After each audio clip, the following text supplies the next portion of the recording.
Pasan los días, las semanas, los meses y la guerra entre Rusia y Ucrania continúa.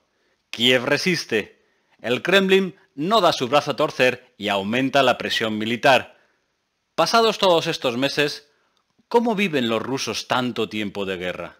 ¿Qué piensan de la invasión? ¿Peligra el futuro de Putin al frente de Rusia? Lo vemos todo en el siguiente vídeo.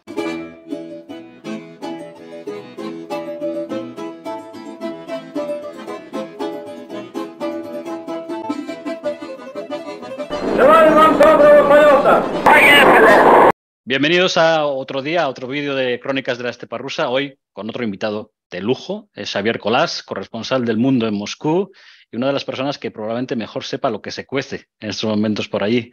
Xavier, bienvenido. Hola, gracias, encantado de estar aquí. Xavier, tú llevas ya un montón de años, ¿exactamente? Llevo 10 años en Rusia, llegué en enero de 2012 y bueno, la verdad es que 10 años que se han pasado volando. Creo que aquí hay veces que los días son muy largos y sin embargo los años son muy cortos, una de las particularidades de ese trabajo. ¿Y cómo ha cambiado Rusia en este tiempo? Ya es mucho tiempo, pero ¿qué podrías destacar? Bueno, yo creo que el régimen de Putin no ha tenido más remedio que definirse, ¿no? Y durante los primeros años que yo estuve aquí gozó una cierta indefinición. El debate, por ejemplo, entre dictadura y democracia siempre ha sido muy incómodo, incluso para la gente que lo intentamos calificar desde fuera. No digamos ya para los propios rusos y no digamos para la gente del sistema, ¿no? Pero incluso para nosotros, para mí, por ejemplo, era incómodo cuando la gente me preguntaba. Porque si dices que Rusia es una democracia, significa que no tienes un concepto tampoco muy elevado de la democracia. Es decir, que prácticamente cualquier sitio donde se hagan elecciones periódicamente es una democracia, entonces, para ti. Y si en cambio, si dices que Rusia es una dictadura, lo que puede entender alguna gente, sobre todo la gente que vive en democracia, es que, bueno, que entonces la dictadura no es algo tan malo, porque al fin y al cabo, aquí en este país durante muchos años ha habido una gran mayoría de la sociedad que ha vivido muy tranquilamente.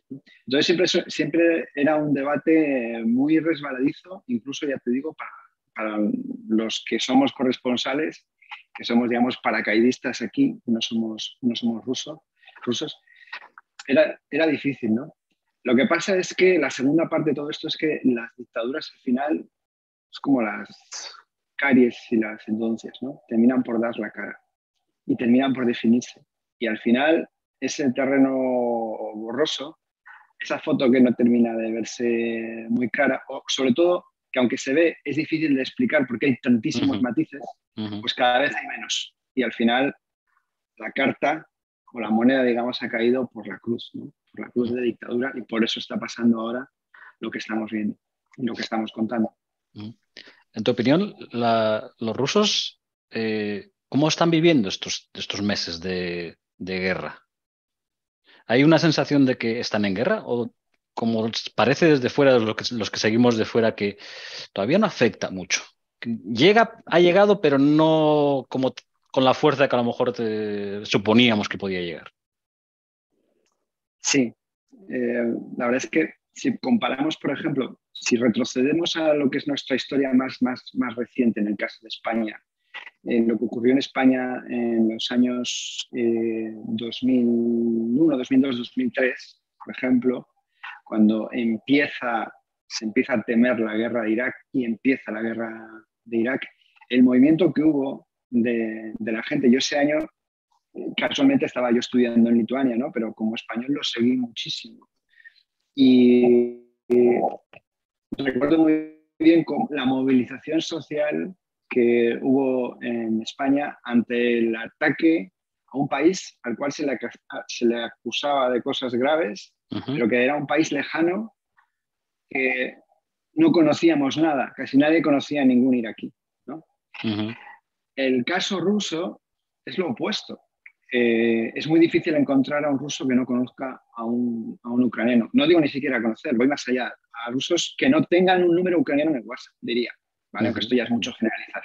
Pero creo que muchos rusos tienen números, o sea, tienen ucranianos en el WhatsApp, no en la memoria, sino en WhatsApp, en Facebook, canales de comunicación abiertos.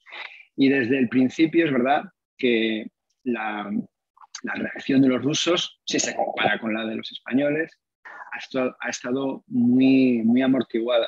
Yo siempre creo que hubo un sobresalto en febrero, porque a los rusos se les engañó, igual que Rusia engañó a los otros países, también engañó a su propia población.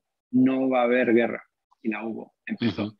Después se les intentó convencer de que aquello no era una guerra, que era una operación militar especial, quirúrgica, etcétera, etcétera. Bueno, todas esas patochadas que se ha dicho. Y algunos rusos lo creyeron, otros no lo entendieron, que es casi lo mismo que creer. Y otros no quisieron saber. Y luego hubo otros que lo entendieron, no lo creyeron, lo vieron venir, pero se tuvieron que callar. Y cuando ya los rusos han empezado a vivir la guerra, no ha sido cuando se han ido las marcas, no ha sido cuando se ha ido Zara, no ha sido cuando se ha puesto difícil el viajar, sino ha sido cuando se ha decretado la movilización. Porque ahí es donde ha entrado más el plano individual. La economía es una cosa un poco más colectiva, es decir, que si le va bien a mucha gente, aunque a ti no te vaya bien, tienes todavía una oportunidad de mejorar o de cambiar, tienes una esperanza, ¿no? Pero si se llevan a alguien de los tuyos al frente, ahí la esperanza ya ha muerto. Y el engaño también. Tú has dicho que muchos rusos les engañaron a los rusos. Han pasado ya 8 meses. ¿Tú crees que la gente sigue todavía convencida de que esto es una operación especial, de que es algo, o realmente dices, no, estamos metidos en una guerra? Lo que pasa es que nadie puede decir que esto es una guerra, por los problemas que te va a conllevar.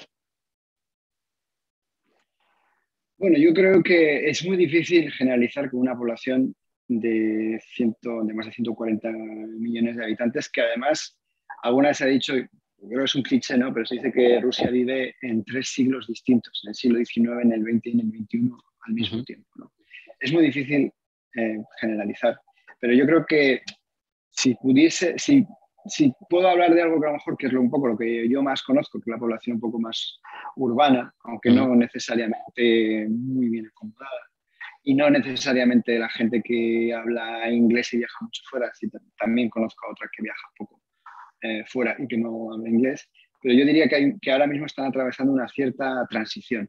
Desde lo que les habían dicho, no hacia la realidad, sino hacia un territorio desconocido, porque es difícil todavía definir para los rusos los contornos de lo que está pasando.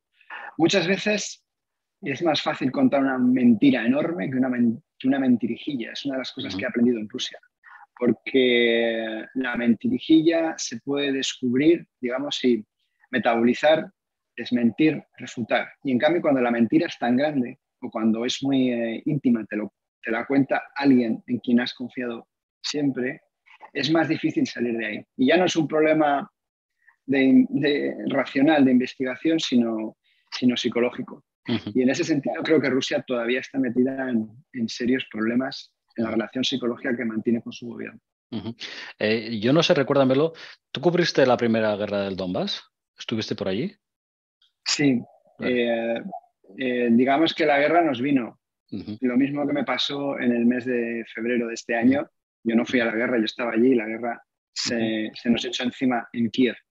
La guerra del Donbass, que empieza, digamos, en abril-mayo de 2014, nosotros estamos, digo nosotros, pues, mis compañeros de siempre, ¿no? Leticia Álvarez, Ricardo Marquina, Irene Sabio, etcétera. Estamos en Crimea. Estamos en Crimea ya sabiendo que la noticia está un poco más al norte, pero las televisiones, los medios están fascinados con la anexión, ¿no? Sin embargo, empieza a haber problemas, aunque todavía no imaginábamos que tendrían ese calibre, en Donetsk y en Lugansk. Y para allá fuimos, en cuanto nos deshicimos del asunto de Crimea, que fue finiquitado de una manera rápida, limpia e ilegal, pues nos plantamos allí. Cuando llegamos, sí que recuerdo que los llamados rebeldes tenían poco. tenía un poco. Digamos que la mayor defensa que tenían era, en primer lugar, lo primero que nos encontramos fue señoras cortando la calle sentadas en sillas, pues como en Granada en las noches de verano cuando salen los mayores Sí. a la fresca. Ajá. Pues esas eran las defensas antitanque.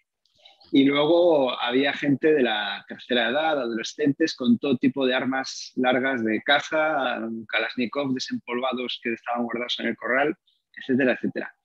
Eso es lo que nos encontramos, debe ser pues abril o mayo. Y ya vemos que después de eso, sin contar lo que empezó en febrero, de ahí salieron 14.000 víctimas en ambos lados, civiles y combatientes. Uh-huh. A mí me pilló toda la anexión también en Rusia de Crimea y luego el inicio de la guerra del Donbass. Pero siempre tuve la sensación, y a lo mejor, y corrígeme si me equivoco, pero de que Crimea sí que les importaba, que Crimea fue un pelotazo nacionalista que les llenó ahí el ego hasta los topes, pero que realmente Lugansk y Donetsk como que no les importa mucho. Sí, y además es que más allá de la percepción que tengamos, ahí están los hechos. Crimea, hubo un despliegue de las tropas rusas en la zona. Es verdad que trataron de distraer con una especie de referéndum fake, pero hubo un despliegue de las tropas rusas que no solo estuvieron controlando el proceso, sino que estuvieron asediando a las tropas ucranianas para que dejasen los cuarteles. Ilegal, sí, pero así es como se hacen las anexiones Uh-huh. o los separatismos. Uh-huh. Hay que ir a por las fuerzas del orden o las fuerzas defensivas que están Uh-huh. en la zona. Tienes que tener el monopolio de la fuerza. Y después fue anexionado, sin debates y sin posponer nada. Uh-huh.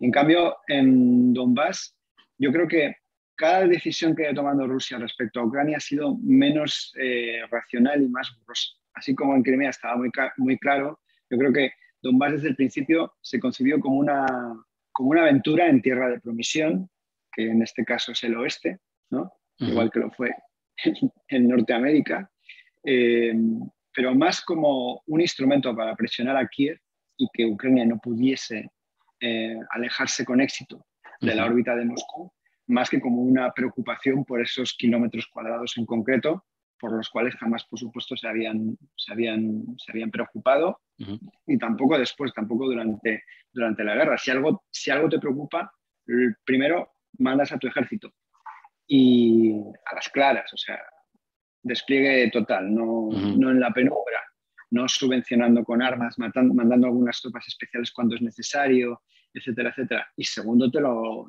anexionas y lo conviertes en tu territorio, como se hizo, por ejemplo, con Crimea. O sea Uh-huh. que sí, desde luego que Donbass no fue en serio, pese a que luego está presente en todas las oraciones del nacionalismo ruso a la hora de justificar cualquier tipo de, de incursión o de ilegalidad o de masacre en cualquier lugar de Ucrania. Siempre está Donbass en las oraciones cuando conviene. En los años en los que estuvo el asunto más tranquilo de Ucrania después de la anexión, después de Crimea y después de la injerencia rusa en Donbass, estoy hablando, por ejemplo, de los años 2019 y 20, nadie hablaba de Donbass aquí. Uh-huh. Nadie hablaba de los rusoparlantes, nadie hablaba de la cuenca minera, Uh-huh. nadie hablaba de nada de eso. Cada vez que ha sido necesario justificar alguna guerra de conquista rusa o alguna injerencia o algún tipo de estos desmanes es cuando se ha resucitado el asunto del Donbass. Uh-huh. Sí, yo estuve de vacaciones, sí, de vacaciones, pero estuve en el 2019 y hay nadie, o sea, te hablo de bulianos, de ciudad de provincias y nadie, o sea, yo creo que hasta les pides dónde colocar Lugansk y alguno tardaría en el mapa, ¿eh? O Bueno, sea, eso también ha ido de más a menos. La implicación de los rusos, la conexión de los rusos con lo que está sucediendo en uh-huh. Ucrania. Yo creo que era Johnny Tickle, uno de los periodistas de RT, que tuvo la decencia de dimitir el día del inicio de la guerra en febrero, el que puso hace poco en Twitter, contaba que hablaba con gente en Rusia y le decían, mira, yo no estaba a favor de lo de Crimea, pero cuando la anexionaron me pareció bien, o estaba a favor y cuando la anexionaron me pareció bien. Cuando lo de Donbass no estaba a favor, pero la anexionaron y me dio un poco igual, tampoco, también me pareció. Pero luego ya, Zaporilla, no sé ni dónde está. Así que todo eso es otra muestra de cómo ha ido desde algo que sentían los rusos como algo muy propio, por ejemplo, Crimea, aunque solo sea porque es un lugar donde puedes irte, no digo quedarte, pero irte de vacaciones, hasta después Donbass, que era algo que la gente conocía algo, tal vez porque sí que hay amistades y lazos familiares con gente de Donbass, pero no solo de Donbass, por ejemplo, con gente de Kharkov o de Dnipro, ¿no? Pero bueno, Donbass era Donbass, porque nos habían dicho que Donbass era Donbass. Pero ya había menos ligazón. Y claro, bueno, ya Zaporilla y Gerson, es que lo que tú dices, mucha gente no creo que los pudiese poner en el mapa. Cuando tú ahora estás otra vez, has vuelto ya de pequeñas vacaciones y has estado estás otra vez sobre el terreno, ¿se nota que la gente está hastiada? Te lo digo porque yo ayer leí una noticia que en canales de Telegram rusos, en que hablaba que los programas estos de los propagandistas tipo Solovyov, Skabeva, Kisilov, digamos, ya no están entre los top de los más vistos. Digo, que han bajado bastantes posiciones. ¿Se nota eso en la calle?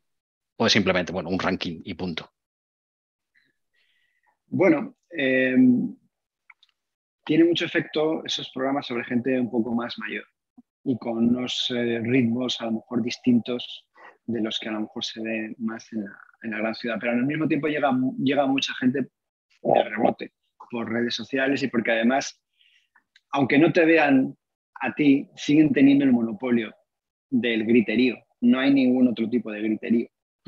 Solo están ellos gritando. Entonces, es verdad que han perdido audiencia porque la gente se ha cansado. Claro, la gente se ha cansado de ese discurso. Y además porque esta guerra cada vez es más difícil disfrutarla. Antes había un obstáculo ético, pero ahora también hay un obstáculo patriótico, porque si te estás replegando de Kharkov y de Gerson y te están volando un trozo del puente de Crimea, pues es como que te estén matando continuamente al Street Fighter, ¿no? Y hay sensación de que Rusia está pasándolo, como mínimo pasándolo mal, vamos a dejarlo ahí, que está sufriendo o no se nota. Desde luego, menos de lo que Occidente a lo mejor pensaba, que habría desde el principio, que habría un shock económico.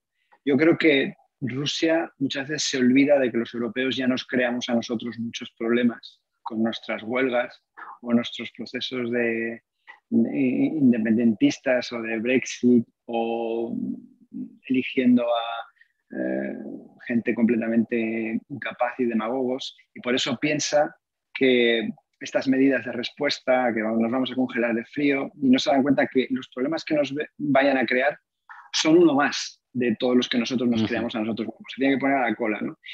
Y en Rusia pasa algo parecido también.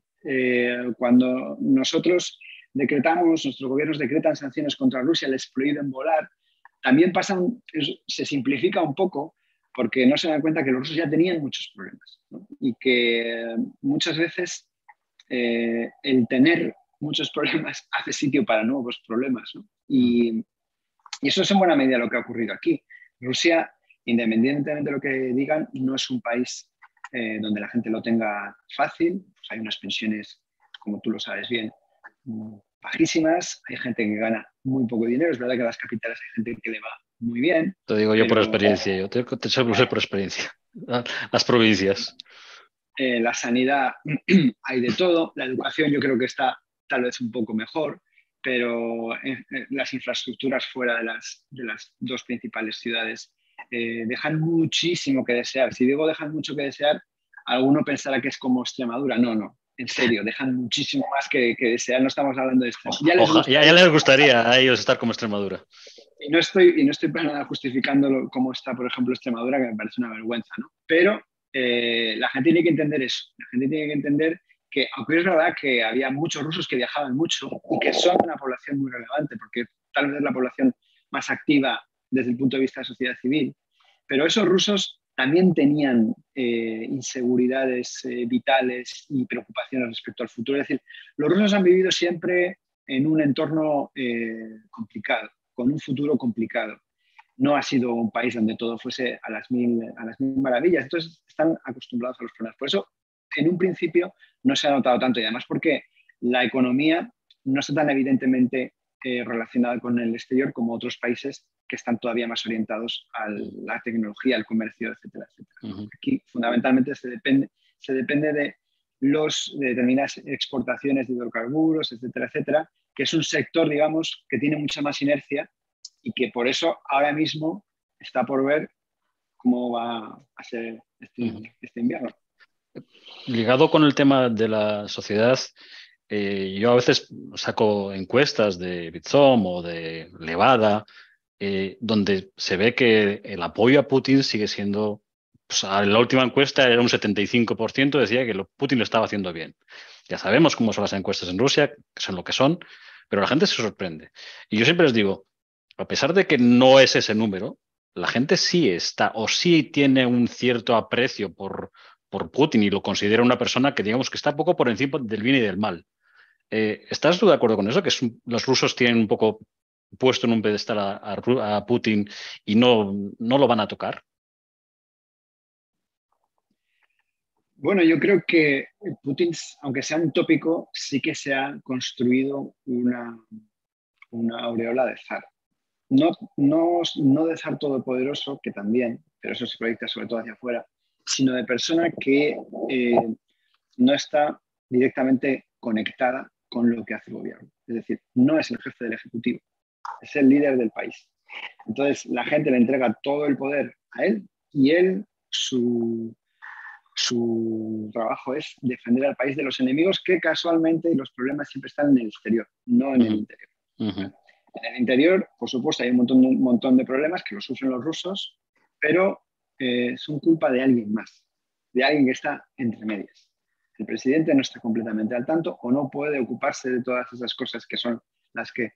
Entonces, los enemigos, digamos, los principales problemas, los problemas de los que se ocupa el presidente están fuera, ¿no? Es como la historia del guerrero que desaparece durante 10 años y cuando vuelve le dice el rey, dice, ¿pero dónde estabas? Y dice, estaba combatiendo a nuestros enemigos en Poniente. Y le dice el rey, pero nosotros no tenemos enemigos en Poniente. Bueno, pues ahora sí que ahora sí que tenemos enemigos en Poniente, ¿no? Entonces, quiero decir que si no hay problemas fuera o enemigos, se los busca porque son necesarios. De lo contrario, tendría que ponerse a trabajar con un presidente de una democracia liberal. Decía hace poco, creo que era un ruso, decía que el problema no era tanto democracia-dictadura, porque podemos criticar, y mucho, decía él, las democracias occidentales, hasta qué punto los países occidentales son democráticos. Pero decía que en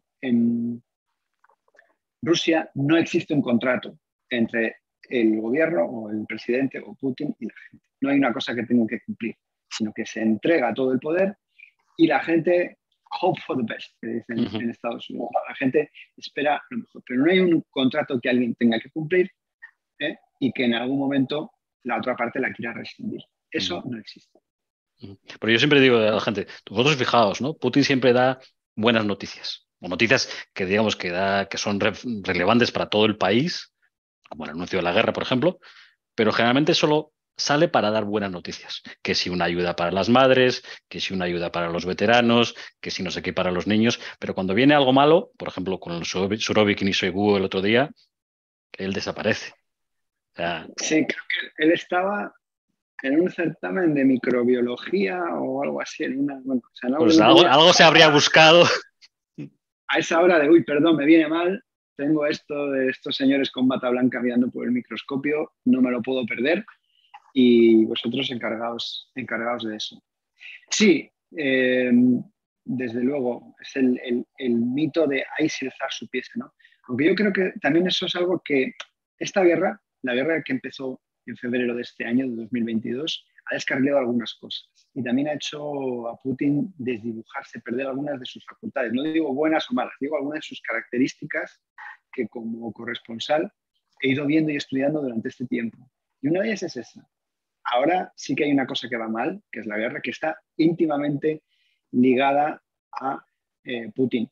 Es verdad que luego aparece Surovikin o el ministro de Defensa para anunciar las retiradas, pero aún así no va a ser suficiente, ¿vale? Esta vez va a tener más complicado escaparse, porque las otras veces abrazó la idea de Crimea, que fue un éxito, donde se consiguió en cuestión de días, sin disparar prácticamente un tiro, con la muerte de una o dos personas. Y luego Donbass lo dejó ahí, les dejó votar, votaron a favor de la independencia, no se los anexionó, luego después fue todo culpa de Ucrania porque no querían negociar, etcétera, etcétera, ¿no?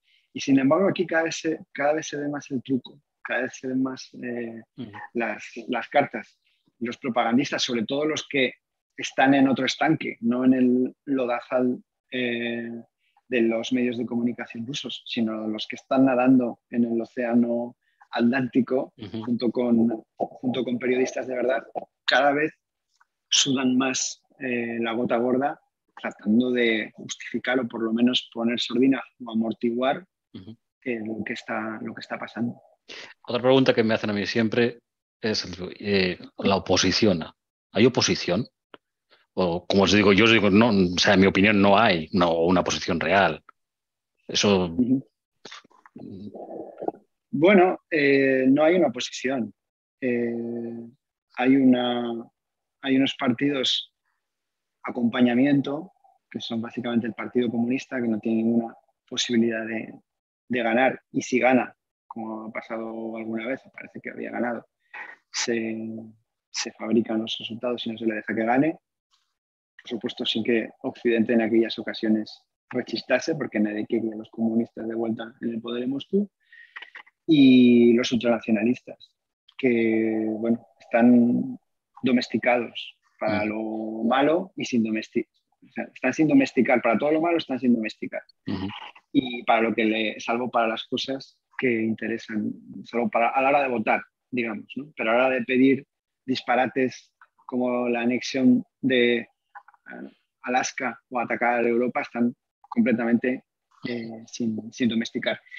Eso por un lado. Y luego por otro lado lo que hay es disidencia. Yo lo he contado alguna vez, hablando hace unos años con Ilya Yashin, que está en la cárcel ahora, me decía, nosotros no somos la oposición, nosotros somos la disidencia. Hay una diferencia porque la oposición es alguien que en algún momento puede llegar al poder o piensa que puede llegar al poder. Nosotros no tenemos ninguna posibilidad.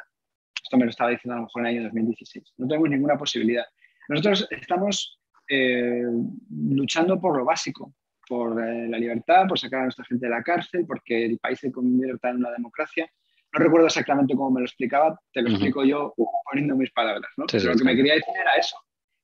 Un disidente es alguien, y esto ya es frase mía, ¿no? Luchando por lo obvio, mientras que un opositor es alguien que tiene un proyecto político que, bueno, que cree que en algún momento lo puede llegar a poner en marcha y contrastarlo con la realidad.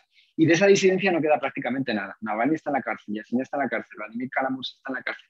Si digo la gente que se ha ido, necesitaríamos 3 horas de programa para enumerar toda la gente comprometida, luchadora, tanto del nivel nacional como a nivel local, que también se ha tenido que ir muchísima gente, y se han ido los pobres en silencio y mansamente, sin que nosotros tengamos casi tiempo ni capacidad de reseñar todos los casos, que bien que lo siento.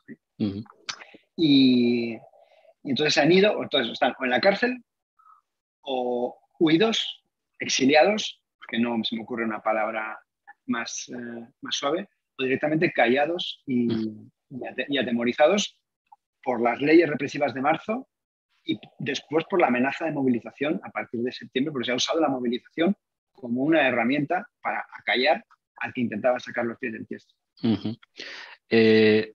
Cuando vemos que no hay una oposición, la oposición que poco hay es de acompañamiento, quizá el peligro, como tú explicabas hoy en El Mundo, el peligro para Putin puede llegar de gente extremista. Ya no hablamos de ultranacionalistas, hablamos de extremistas. Y me refiero, como lo que tú has dicho hoy en la entrevista, al señor Dugin y gente de ese estilo. Sí, bueno, la verdad es que Dugin es un radical extremista, ultraconservador, xenófobo, racista e imperialista. Pero es una persona culta, que es algo que no vemos en los teleñecos vociferantes brazo en alto que aparecen en la televisión rusa, ¿no? Cada día. Y es una persona culta, muy educada, casi siempre, siempre, no sé. Pero, y en muchos aspectos coherente en su propia, porque bueno, estoy harto de portavoces ultranacionalistas que dicen odiar a Occidente y son propietarios de más kilómetros cuadrados en Italia de los que tú y yo podremos comprar jamás. Bueno, mayor amor a Occidente que comprar kilómetros cuadrados, tener una villa en no sé dónde, no sé. Pero lo que quería decir es que Dugin es una persona culta e inteligente. Y lo que ha venido a plantear tiene su lógica. Dice, esto es una autocracia. Entregamos absolutamente todo el poder al autócrata. Si luego, para que nos proteja, para que nos salve, si en ese proceso se rodea de indeseables o incluso daña la justicia social, escupa en la justicia social, creo que ha dicho, pues bueno, eso es desagradable, pero por lo menos que nos salve. Pero después ha dicho Dugin, si no nos salva, lo malo de la autocracia es que recibes todo el poder, pero también toda la responsabilidad. Es decir, tú estás fusionado con el poder. No existe el Putin ciudadano y el Putin presidente. Esto ya es explicación mía. Entonces, es cuando ha hablado del sacrificio del rey de la lluvia. Y se ha referido, además, ha dado como buen académico, ha dado la cita del libro. Y en el libro ahí se explica, La rama dorada es el libro, y ahí se explica el caso de un rey que su función era invocar a la lluvia para acabar con un periodo de sequía. Y no acabó con el periodo de sequía y tuvo que ser sacrificado. Y esa es la explicación de Dugin. Sacrificado, nos imaginamos que a lo mejor de una manera administrativa. No, yo creo que Dugin no está diciendo que haya que sacrificar a Putin ahora mismo o sacrificarle del cargo, ¿no? Pero sí que era una luz, yo diría más que naranja, una luz roja que mucha gente además ha visto, porque Dugin, aunque ahora le intenten acallar un poco, pero es una persona relevante en determinados ámbitos del putinismo más exacerbado, ¿no? Y ha dicho, bueno, luz roja, ya después a lo de Gerson no puede ser ni un paso atrás. Así que veremos qué sucede a partir de ahora, porque es verdad que claro, Putin ha reprimido a los pacifistas y les ha dado el micrófono a los belicistas. Ahora los belicistas no quieren soltar el micrófono. Ha soltado a los perros, a ver quién lo recoge. Exactamente. Dos preguntas con todo mi respeto para los perros, que no me gustaría compararlos con los belicistas de aquí. Dos preguntas para terminar, un poco ligado a esto y un poco de adivino al futuro. ¿Cómo ves la guerra? Primera. ¿Crees que Ucrania tiene oportunidades de recuperar lo que le quitó, incluyendo Crimea? ¿O crees que llegará a un acuerdo? Pues yo creo que militarmente Ucrania tiene posibilidades de recuperarlo absolutamente todo, incluido Crimea. Tal vez lo más difícil Donbass. Pero también Ucrania tiene que pensar en lo que le interesa. No hay que pensar solo en el espacio. El patriotismo siempre hace referencias al espacio, ¿no? Al territorio. También hay que pensar en el tiempo. Y hay que tener en cuenta que mientras Putin siga en el poder, Ucrania estará en peligro, con guerra y con paz. Y esto que ha ocurrido en 2022 puede volver a ocurrir. Apliquémonos el cuento. En 2014 2015 pensábamos que habíamos visto ya el pico de todo esto. No ha sido así. Entonces Ucrania también tiene que pensar en el futuro. Tiene que pensar que el proyecto ruso del Kremlin, de Putin, de destruir Ucrania, está escrito para llevarse a cabo. No se ha llevado a cabo porque no han podido, pero el proyecto es ese. El proyecto no es desnazificar, el proyecto no es desatanizar, el proyecto no es desarmar Ucrania, todo eso que se ha hecho es mentira. El proyecto es destruir Ucrania, porque va tomando unos niveles de soberanía que para el actual equipo que dirige Rusia, si podemos hablar de equipo, o cofradía de de creyentes en el putinismo que dirige Rusia es un problema. Entonces, ese proyecto está ahí, con lo cual Ucrania tiene que andar con cuidado este año y el que viene, y el de después.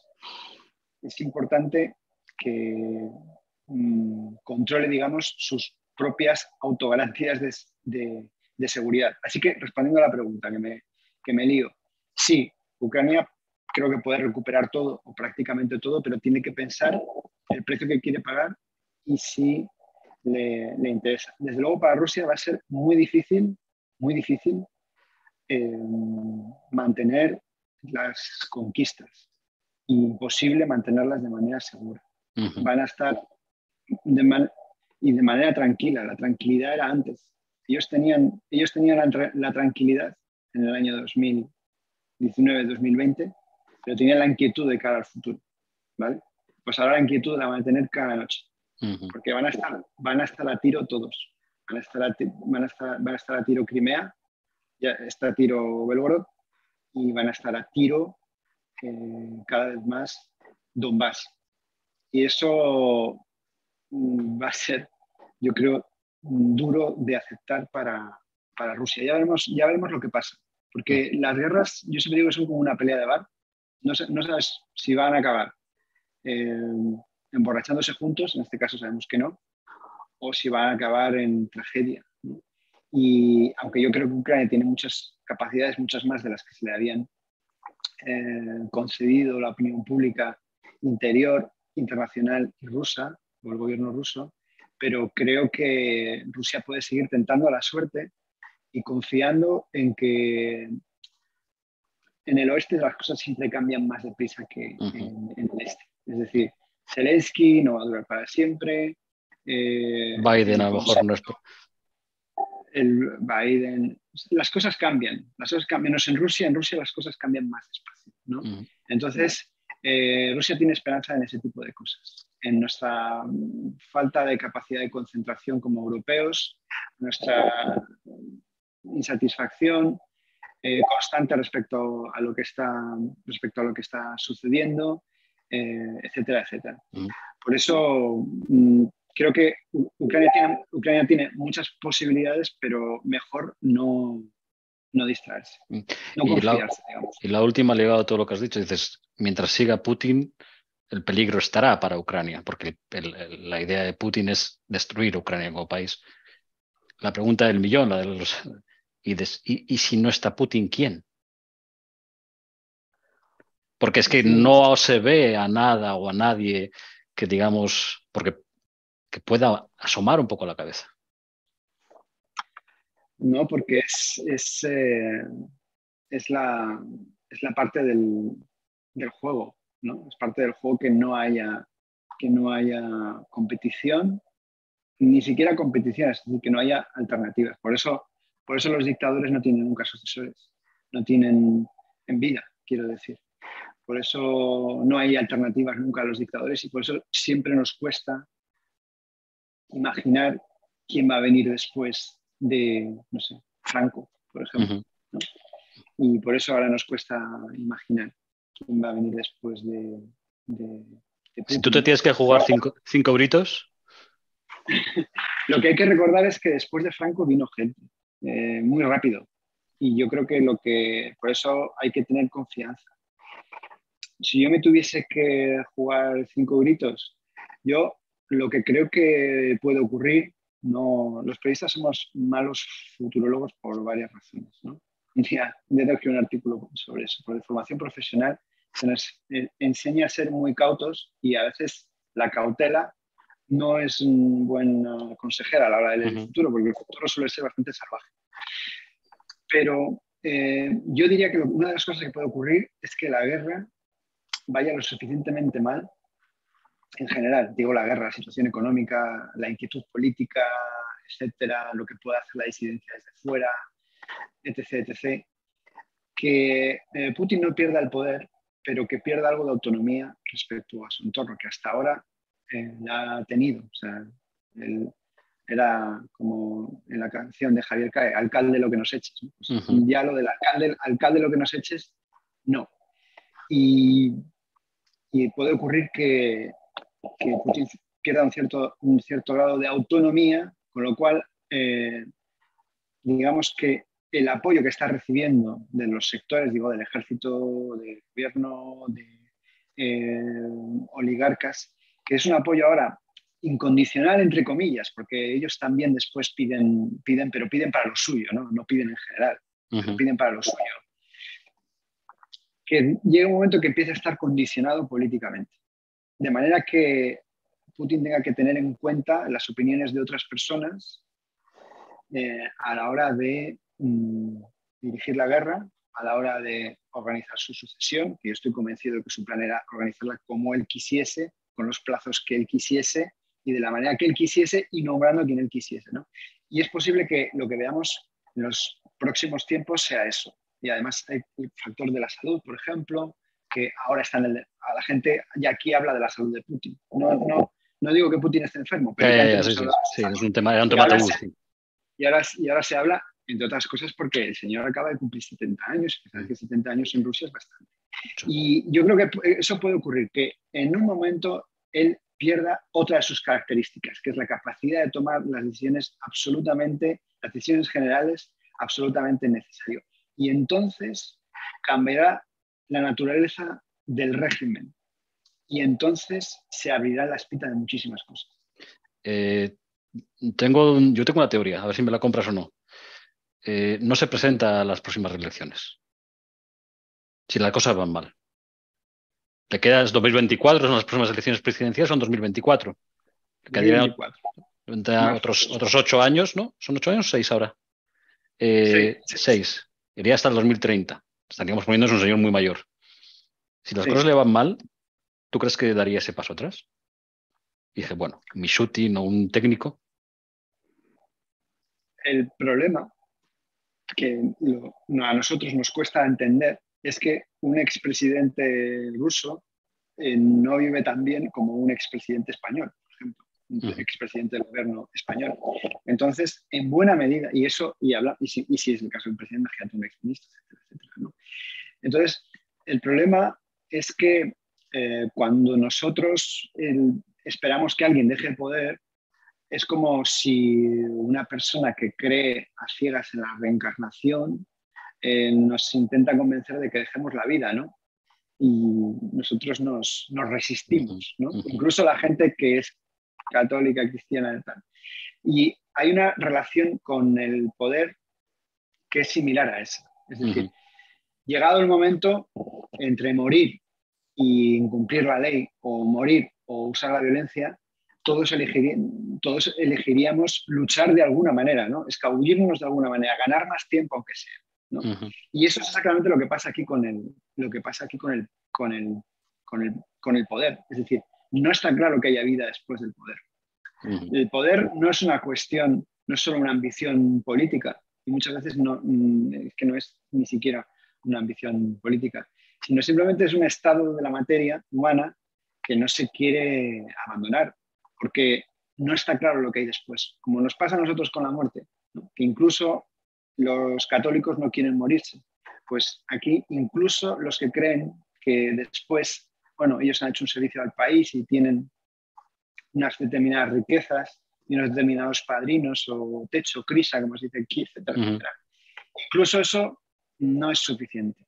Entonces, eso yo creo que es una de las cosas que van a impedir que Putin tome la decisión. Si lo tomase, en realidad podría significar que lo tiene todo bien atado. Pero si algo no veo ahora es el sistema ruso, la vertical de poder, con las cosas bien atadas de cara al futuro. Pues Xavier, no te robo más tiempo.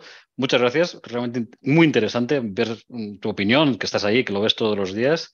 Y de verdad, muchas gracias por estar aquí en Crónicas de la Estepa Rusa. Un saludo a vosotros, perdón por el rollazo. No, ya ves, encantado de la vida. Sigo tus intervenciones y se las recomiendo tú. Muchas gracias. Venga, gracias, Xavier. Hasta luego.